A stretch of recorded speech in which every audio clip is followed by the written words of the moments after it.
ಕಾಂಗ್ರೆಸ್ ಮುಖಂಡರಾದ ಪುಟ್ಟು ಆಂಜಿನಪ್ಪ ಅವರು ಉಪಮುಖ್ಯಮಂತ್ರಿ ಹಾಗೂ ಕೆಪಿಸಿಸಿ ಅಧ್ಯಕ್ಷರಾದ ಡಿಕೆ ಶಿವಕುಮಾರ್ ಅವರನ್ನ ವಿಮಾನ ನಿಲ್ದಾಣದಲ್ಲಿ ಭೇಟಿ ಮಾಡಿ ಗೌರವಪೂರ್ವಕವಾಗಿ ಶುಭಾಶಯ ಕೋರಿದ್ದಾರೆ.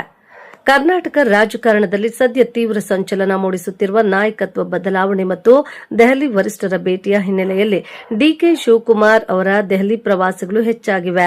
ಅವರು ದೆಹಲಿಯಿಂದ ಬೆಂಗಳೂರಿನ ಕೆಂಪೇಗೌಡ ಅಂತಾರಾಷ್ಟೀಯ ವಿಮಾನ ನಿಲ್ದಾಣಕ್ಕೆ ಆಗಮಿಸಿದ ಸಂದರ್ಭದಲ್ಲಿ ಪುಟ್ಟು ಆಂಜಿನಪ್ಪ ಸೇರಿದಂತೆ ಅವರ ಆಪ್ತ ಬೆಂಬಲಿಗರು ಮತ್ತು ಪಕ್ಷದ ಪ್ರಮುಖ ಮುಖಂಡರು ವಿಮಾನ ನಿಲ್ದಾಣಕ್ಕೆ ತೆರಳಿ ಭೇಟಿಯಾಗಿ ಡಿಕೆ ಶಿವಕುಮಾರ್ ಅವರಿಗೆ ಹೂಗುಚ್ಛ ನೀಡಿ ಶುಭಾಶಯ ಕೋರಿದ್ದಾರೆ.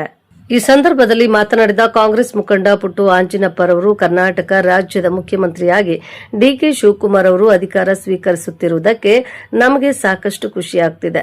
ಡಿಕೆ ಶಿವಕುಮಾರ್ ಅವರು ಕಾಂಗ್ರೆಸ್ ಪಕ್ಷದಲ್ಲಿ ಸಾಮಾನ್ಯ ಕಾರ್ಯಕರ್ತನಾಗಿ ಬಂದು ಇಂದು ಸಿಎಂ ಆಗುತ್ತಿದ್ದಾರೆ ಎಂದರೆ ಅವರ ಪರಿಶ್ರಮ ಸಾಕಷ್ಟಿದ್ದು ಅವರ ಅಧಿಕಾರಾವಧಿಯಲ್ಲಿ ಉಜ್ವಲ ಕರ್ನಾಟಕವನ್ನು ಕಟ್ಟುತ್ತಾರೆ ಎಂದು ತಿಳಿಸಿದರು. ವರದಿ ಮಳಮಾಚನಹಳ್ಳಿ, ಗೋವರ್ಧನ್, ಶಿಡ್ಲಘಟ್ಟ. ತುಂಬ ಖುಷಿ ಆಗ್ತದೆ, ಭಾಳ ಸಂತೋಷ, ಸಂಭ್ರಮ.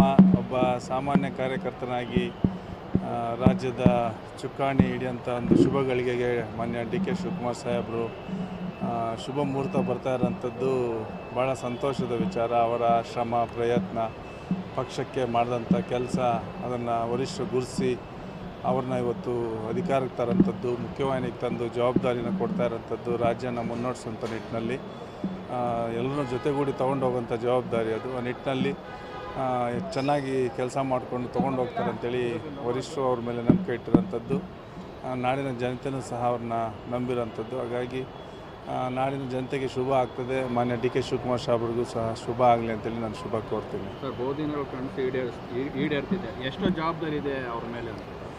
ಭಾಳಷ್ಟು ಜವಾಬ್ದಾರಿ ಇದೆ. ಈಗಾಗಲೇ ಅವ್ರಿಗೆ 40 ವರ್ಷಗಳ ಸುದೀರ್ಘವಾದಂಥ ರಾಜಕಾರಣದ ಪ್ರಯಾಣ, ಅವ್ರದ್ದು ಸಾಕಷ್ಟು ಏರಿಳಿತಗಳು, ಕಷ್ಟ ಸುಖ ನೋವು ನಲಿವು ಎಲ್ಲನೂ ಸಹ ನೋಡಿರೋಂಥದ್ದು. ಅಧಿಕಾರದಲ್ಲಿದ್ದು ಸಹ ನೋಡಿರ್ತಾರೆ, ಅಧಿಕಾರ ಇಲ್ಲದೇನೂ ಸಹ ನೋಡಿರೋಂಥದ್ದು. ಸಮಸ್ಯೆಗಳ ಬಗ್ಗೆ ಸಾಕಷ್ಟು ಅರಿವಿರೋಂಥದ್ದು. ಭವಿಷ್ಯದ ಒಂದು ಉಜ್ವಲವಾದಂಥ ಕರ್ನಾಟಕನ ಕಟ್ಟೋಂಥ ನಿಟ್ಟಿನಲ್ಲಿ ಅವರ ಒಂದು ಎಲ್ಲನೂ ಅನುಭವ ಅವರಿಗೆ ಕೆಲಸಕ್ಕೆ ಬರೋಂಥದ್ದು. ಭಾಳ ಜಾಣ್ಮೆಯಿಂದ ಅವರು ಸಮಸ್ಯೆಗಳನ್ನೆಲ್ಲ ಹಿಮ್ಮೆಟ್ಕೊಂಡು ಒಂದು ಭದ್ರವಾದಂಥ ಕರ್ನಾಟಕನ ಕಟ್ತಾರೆ ಅಂತೇಳಿ ನಮ್ಮ ಭಾವನೆ. ಸೋಮವಾರ ತಾವು ಹೋಗ್ತಾ ಇದ್ದೀರಾ ಸರ್? ಖಂಡಿತವಾಗಲು ನಾವು ಅನೇಕ ಹೆಚ್ಚಿನ ಸಂಖ್ಯೆಯಲ್ಲಿ ನಮ್ಮ ಶಿಡ್ಲಘಟ್ಟ ಭಾಗದಿಂದ ಸಹ ನಮ್ಮ ಮುಖಂಡರು, ಕಾರ್ಯಕರ್ತರು ಬಂಧುಗಳೆಲ್ಲರೂ ಸಹ ಸಂತೋಷದಿಂದ ಪಾಲ್ಗೊಳ್ತಾ ಇದ್ದೀವಿ. ಅವ್ರಿಗೆ ಶುಭ ಆಗಲಿ.